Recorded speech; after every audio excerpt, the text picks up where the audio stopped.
नमस्कार दोस्तों, मैं हूं सागर और आप सभी का बहुत बहुत स्वागत है आज के अपने इस वीडियो में।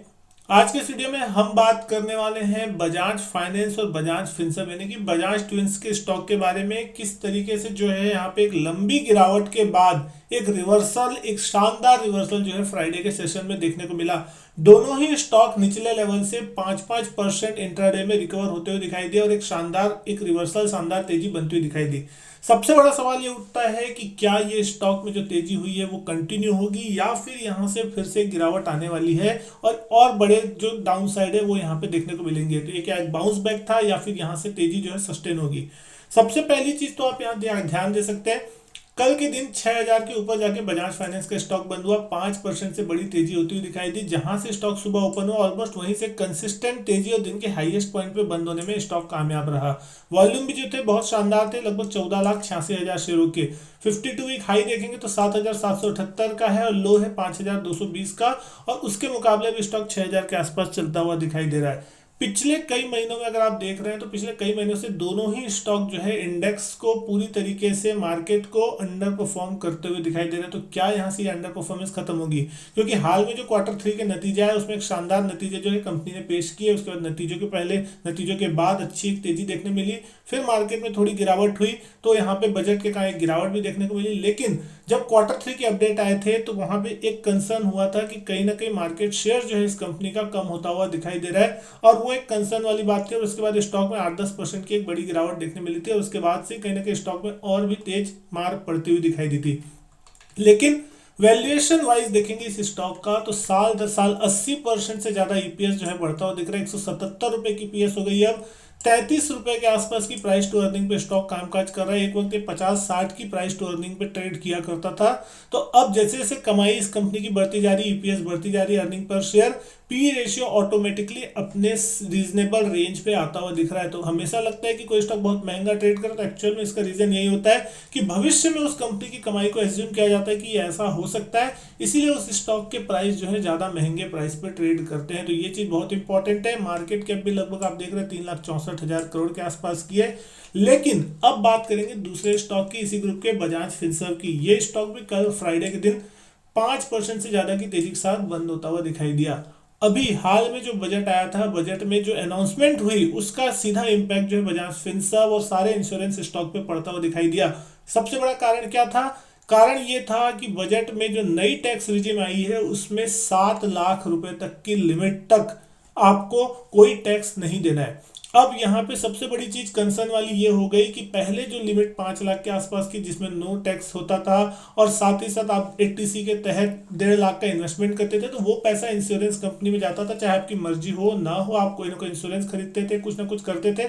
लेकिन अब नई टैक्स रिजिम में ये आपके ऊपर बाध्यता नहीं है, और जिस कारण से कहीं ना कहीं ये कंसर्न माना गया कि इन कंपनियों के पास, अब लोगों के पास ये ऑप्शन होगा कि अगर वो इंश्योरेंस करना चाहे, अब इन्वेस्टमेंट करना चाहे तो करे, ना करना चाहे तो ना करे।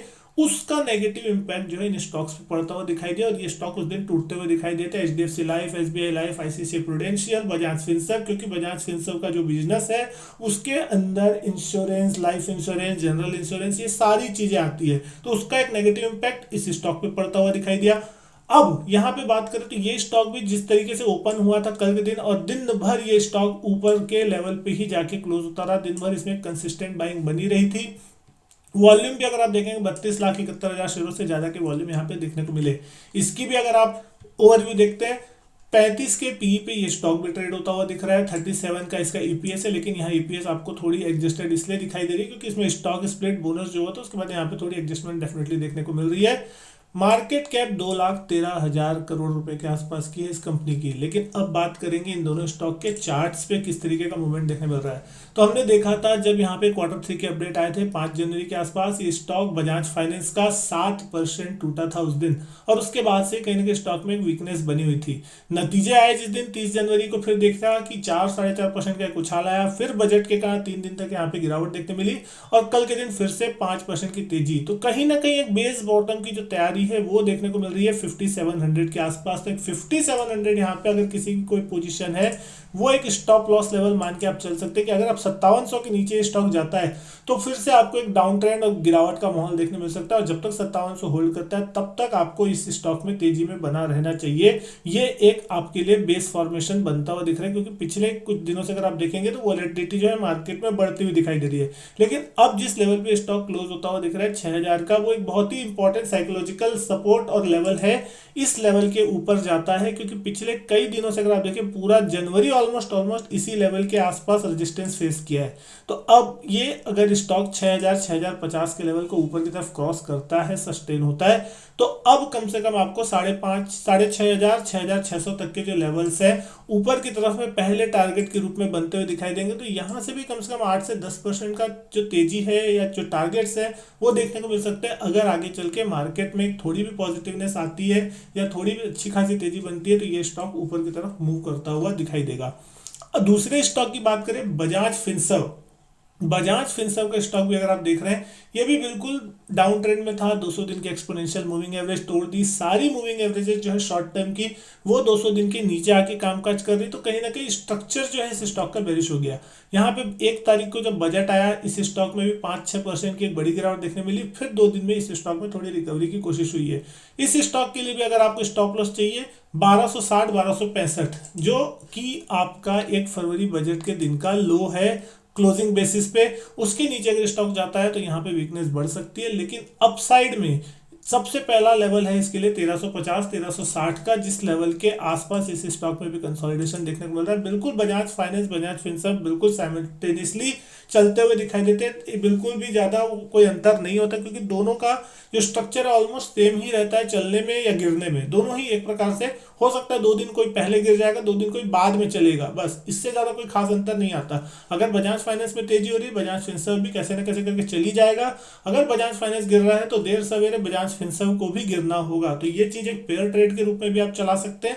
साथ ही साथ यहाँ पे आप देख रहे हैं कि 1356 के ऊपर अगर निकलता है स्टॉक तो ये स्टॉक भी कहीं ना कहीं 1500-1550 की रेंज में जाता हुआ दिखाई दे सकता है, क्योंकि इन स्टॉक्स में आप एक हमेशा मान के चलिए मूवमेंट जो है किसी भी साइड हो ऊपर या नीचे बहुत बड़ा आता है। तो यहाँ पे एक अच्छी वैल्यूएशन के आसपास ट्रेड कर रहा है। जैसे कि हमने देखा जब स्टॉक स्प्लिट की न्यूज आई थी उस समय एक बहुत शानदार तेजी हुई थी, और उसके बाद से कहीं ना कहीं करेक्शन ड्यू था, वो करेक्शन भी ऑलमोस्ट होता हुआ दिख रहा है। अब यहाँ पे अगर 1250-60 का लेवल टूटता है तभी आपको यहाँ घबराने की जरूरत है, और उसके बाद यहाँ पे अगर गिरावट होती है 1260 के नीचे तो ये स्टॉक एक बार फिर से 1100 की रेंज में आता हुआ दिख सकता है, जो कि पिछले साल जून के लेवल्स थे, उस लेवल पे इसको सपोर्ट मिलने की बात कही जा सकती है। और जब तक ये लेवल वायलेट नहीं होता तब तक आप यहाँ पे अपनी स्टॉप लॉस पोजीशन लगा के होल्ड कर सकते हैं। और लॉन्ग टर्म का नजरिया है तो डेफिनेटली आप स्टॉक को हमेशा होल्ड कर सकते हो, क्योंकि ये स्टॉक हमेशा ही एक अच्छे खासे रिटर्न देने के लिए जाना जाता है, किसी भी प्रकार का इसमें कोई प्रॉब्लम नहीं होता। तो बहुत ही शानदार स्टॉक है, दोनों रिवर्सल होता हुआ दिख रहा है। बस ये है अपनी क्वांटिटी नॉर्मल रखें ज्यादा, क्योंकि वोलेटिलिटी इन स्टॉक्स में बहुत ज्यादा आगे चल के हो सकता है मार्केट्स में वोलेटिलिटी बढ़ती हुई दिखाई दे। बहुत सी खबरें मार्केट्स में चलती हुई दिखाई दे रही है, जिसका पॉजिटिव या नेगेटिव सेंटिमेंटल इफेक्ट जो है आपको देखने को मिल सकता है। तो दोस्तों उम्मीद करता हूँ वीडियो जो है पसंद आई होगी आपको। वीडियो अच्छी लगी हो तो वीडियो लाइक करें, शेयर करें, चैनल नहीं किया सब्सक्राइब तो चैनल सब्सक्राइब जरूर करें। मैं आपसे मिलता हूं अपने नेक्स्ट वीडियो में, तब तक के लिए good bye and thank you.